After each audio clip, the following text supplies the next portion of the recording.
Jaibhim cinema వచ్చింది మధ్యలో.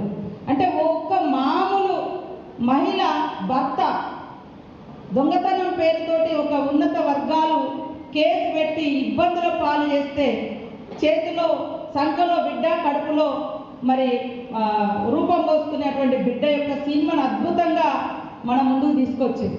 అవునా, మాకు ఈ హక్కులు ఉంటాయా అని ఎంతోమందికి ఈ సినిమా ప్రేరణగా నిలిచింది.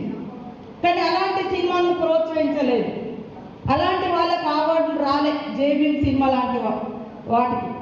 కానీ ఇవాళ పోలీస్ అధికారులు చట్టబద్ధంగా ఉండేటువంటి డ్యూటీలో ఉంటారు. వాళ్ళని బట్టలు ఇప్పేసి ఒక స్మగ్లర్ పాత్రలో ఒక స్మగ్లర్ పాత్రలో ఉండేటువంటి ఒక స్మగ్లింగ్ చేసేటువంటి హీరోలు పోలీస్ అధికారులను పోలీస్ స్టేషన్లలో బయట బట్టలు ఇప్పేసి నిలబెట్టి యథేచ్ఛగా స్మగ్లింగ్ చేసేటువంటి